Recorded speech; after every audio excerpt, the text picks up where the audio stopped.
Hi, in this video I'll be reading the remainder of the introduction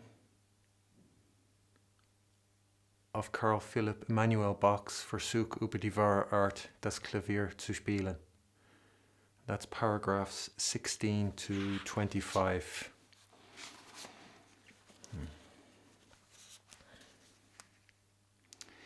Nachdem nunmehro die gehörige Wissenschaft der Tasten, Noten, Pausen, Einteilung des Takts und so weiter da ist, so lasse man seine Scholaren eine ganze Zeit durch nichts anderes als die Exempel über die Applikatur im Anfange langsam und nachher immer hurtiger üben, damit mit der Zeit die Setzung der Finger, so schwer und verschieden sie auch bei dem Klavier ist, durch diese Übung so geläufig werde, dass man nicht mehr darüber denken darf.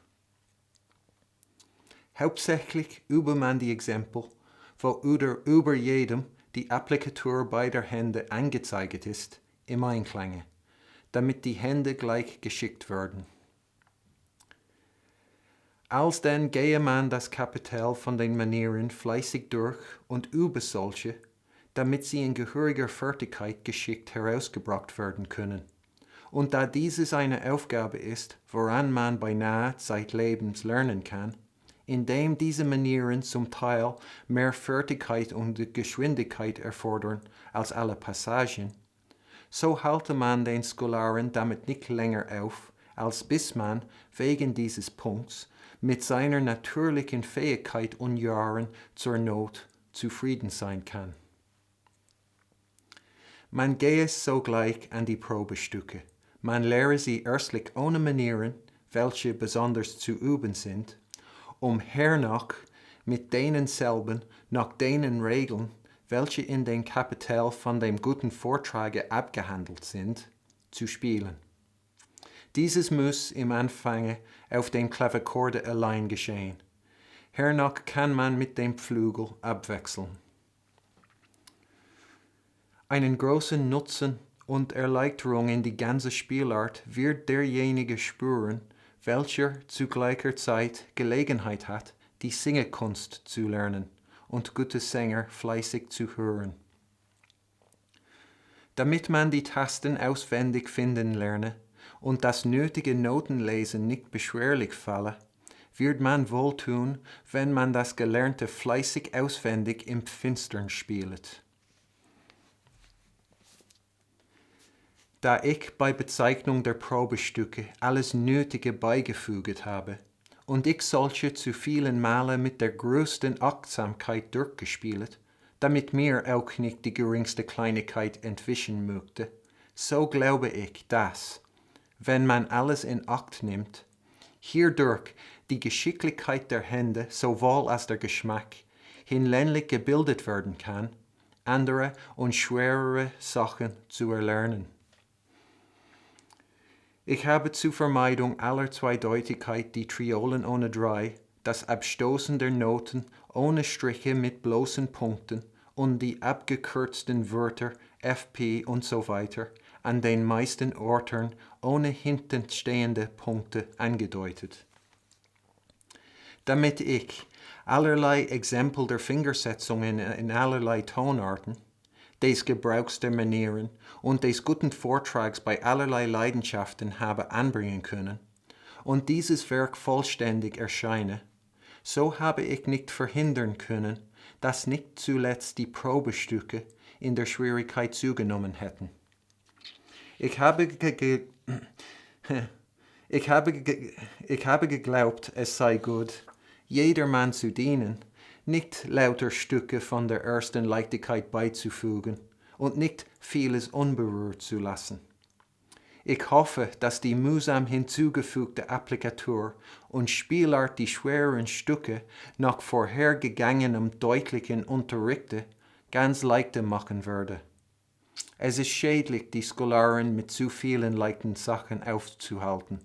Sie bleiben hierdurch immer auf einer Stelle. Einige wenige von der ersten Art können zum Anfange hinlänglich sein. Es ist also besser, dass ein geschickter Lehrmeister seine Schüler nach und nach an schwerere Sachen gewöhnt. Es beruht alles auf der Art zu unterweisen und auf vorhergelegten guten Gründen. Hierdurch empfindet der Schüler nicht mehr, dass an schwerere Stücke gebracht worden ist. Mein seliger Vater hat in dieser Art glückliche Proben abgelegt. Bei ihm mussten seine Scholaren gleich an seine nicht gar leichte Stücke gehen.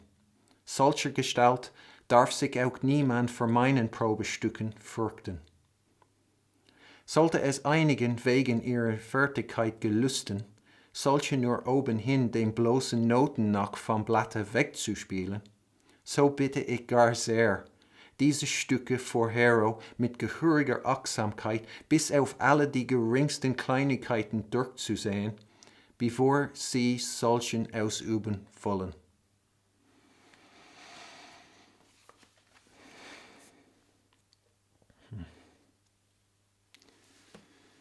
So, in paragraph 16 that I read, when he talks about the examples regarding fingering, in the first part of this Versuch, there are three main sections. The first is fingering, the second is ornamentation, and the third is performance. And in the section for fingering, he has examples, musical examples included. And among them are scales, ascending and descending. And with them are, fingerings provided for both hands. So what he's talking about, practicing slowly and then always quicker, are basically the scales. There are a few other sequences and double thirds and stuff, but mainly scales. And so that's what he's referring to when he says the examples regarding fingering. Yeah, and so you practice them always quicker, so they get so fluid that you don't have to think about applying the fingers, or that you're not allowed to think about how you're applying the fingers. And what he says about practicing them in unison, I would refer you to that video I did, episode 3, another characteristic of virtuosity, where I talk about how the hands are synchronized, and I share how to tap into that.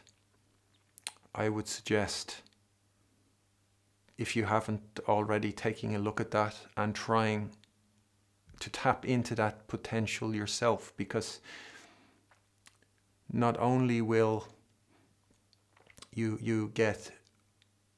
maximize the time you spend playing such scales with both hands together, you'll also, the experience of the hands being perfectly synchronized will be a pleasurable one, and it's almost the feeling, it feels like you're doing something good for your hands. It's therapeutic or medicinal, or I don't know what you'd call that when it's like physiotherapy, it just, when everything fits into place, it's like slipping into a hot bath or something. It feels very good. So whereas if you don't tap into that, you can spend your life practicing scales and it'll be laborious. You won't get results. You're on the hamster wheel, and you're wasting your time. So I would say, in connection with that, to try those discoveries and take a look at that video. There was as well what he said, about the clavichord, practicing it first on the clavichord and then later alternating with the harpsichord. From the last paragraphs we heard, or Bach shared his point of view regarding the clavichord and the harpsichord and how the relationship they have to one another. And it's a relationship that's not necessarily communicated in the public domain. And so if you've heard those paragraphs, and if not, I would say have a listen to them. When you hear him say that, now why he's saying that. And it's a bit, it's insight. You're deepening your knowledge, your expertise. You can relate. If you're in the situation where people are introducing the clavichord and the harpsichord, with that information, you're already elevated in terms of your insider knowledge. And yeah, it's and I don't know if I stressed the significance of what Bach says about the clavichord, but it is, if you imagine a potentially an element of technique that's lost, that's gotten forgotten, because basically the clavichord is being presented nowadays by good harpsichord players, but not, it's a good harpsichord player presenting the clavichord, whereas you don't find good clavichord players presenting the harpsichord. And if this is a whole section of technique that really is lost, and even like pianists like the caliber of Evgeny Kissin or Sokolov haven't discovered or aren't aware of this element or aspect of technique that exists, and let's say it would improve them as players, where they actually, they would go, if Bach was to give them a lesson and to show them what he knows, that they'd go, wow, thanks, afterwards. I'm actually a better player now than I was beforehand. I mean, imagine how rare that is for Evgeny Kissin to find somebody who could improve him as a player. It's like looking for a needle in a haystack. I mean, everybody he encounters, none of them are going to know the piano better than he does. He's just not going to find people who know it better than he does. And so that's just, I don't know, maybe that is like a little clue of the significance of that information. If you can unlock it, which, on this channel together, we will unlock it. It's big. It's big. So, and hearing Bach's words, you're gaining knowledge where you won't necessarily be aware that it's there, but where you'll end up in situations where you stand out, where you rise above the rest, and you have that insight that cuts to the heart of the matter. And a big thing, you in order to exhaust this potential of a clavichord, you have to first of all understand the place it occupies. And if that occupies the top spot, in Bach's opinion, as the very heart of interpretation, of expression, of playing, that a clavichord player trumps a harpsichord player, well, then you know that that's the instrument to explore, and whose potential you should discover. But you need to know that first, otherwise you can overlook it. And by nature, the harpsichord always seems like the more important instrument, given the size and the how much it would have cost and all that, because people know the price of things but not the value. Unfortunately, that's true. I wanted to say as well about what he says about when he was notating or adding all the details to his practice pieces, how he played through them all many times, paying attention that he didn't miss even the smallest detail. I want to say that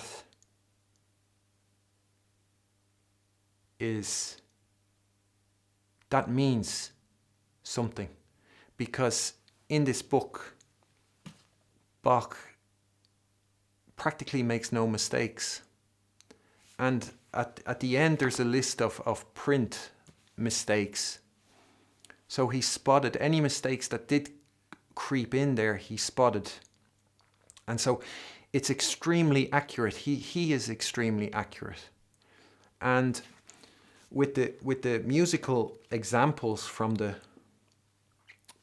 first part of the book, which I'm going to go through on this channel, there's examples in his writing, like the original, and then Bärenreiter, who are the publishers or the editors, whatever they are, they included the same thing in modern notation. And it's very good they included the original. But in their inclusion of it transcribed in modern notation, they make more mistakes than Bach makes. And they're a company. And luckily, it's good for them that they included the original. I was able to, check and correct the mistakes they made. But in terms of accuracy, Bach beats them. So when he says he was careful not to miss anything, you can take that seriously. And then when he says, if you take everything into consideration, that when he says he believes that you'll be able to play other and more difficult repertoire afterwards. When he says, I believe that that'll happen, that's like the subtext or the subtitles for that is, this is going to change your life. This and that promise or that speculation is not to be dismissed or taken lightly. You can consider that serious, a serious indication of what lies in store. So I just wanted to say that. And then there's the thing he says when he talks about how it's it's not good to keep the students on two easy pieces all the time, that they always stay in the one spot, that they don't progress, and it's good to introduce them to more difficult stuff little by little. And when he says it's all based on the way you introduce the material and previously laid good fundamentals or good reasons, that if you look at classical music education, and even the elite schools, like go to the very top, they all fall short in terms of what good reasons they provide to Bach. Bach provides more good reasons. He lays down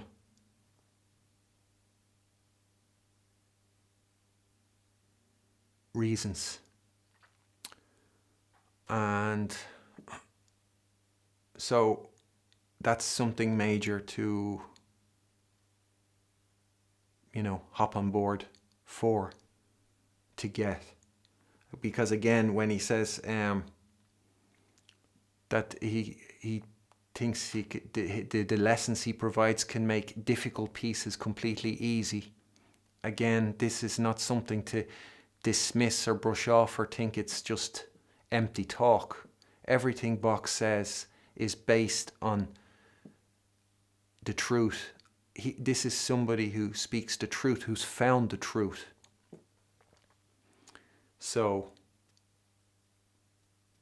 basically Bach is saying why you should subscribe in his introduction, and, why not? I mean, they're all good reasons. And I'm, if you subscribe, I'm your link. I'm gonna bring to you what Bach says. And then at the end, it's nice, he mentions his father, and, in case you forget, or like we're talking about a guy whose father is Johann Sebastian Bach. So he mentions his father.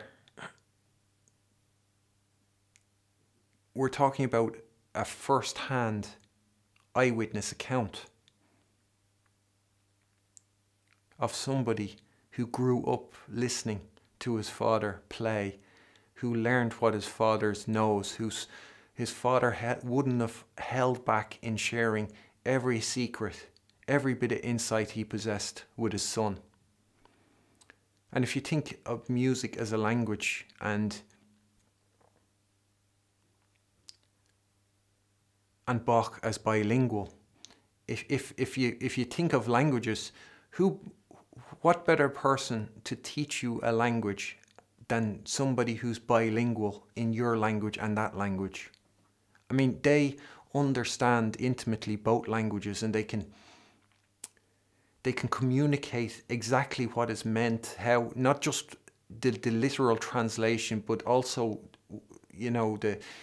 the connotation, how something, a phrase, a certain group of words will come across. So they can, there's no better person. And you could say that Carl Philipp is bilingual, and he's translating the language of music for us. And not only is he bilingual, but the person he grew up learning the language of music from was Johann Sebastian Bach, who's arguably the greatest Western composer who ever lived. So, it I don't know, it's nice. Yeah, so that's it. And with the last paragraph, I leave it up to your imagination to figure out the subtext of that, but I can imagine something. Yeah, so that's basically the introduction finished, except for the footnote to paragraph 9. And in the next video I'll read, and it's long, but I'll read and translate the footnote, because for the sake of completion, it'll be annoying if there's that whole section that's not translated, that you don't know what's in it. It would definitely bug me, so I'm going to translate it. Then the preface and the introduction is I've provided it in total. And there's the footnote is interesting. It provides an interesting glimpse into the music scene of the time, and there's perhaps some information there it definitely brings it to life, and you're getting to know Bach's the world of music that Bach lived in. better. Hearing it read or reading the translation and understanding what he's saying in it. So that'll be the next and last video regarding the introduction. And yeah, I hope you enjoy it. Okay, bye.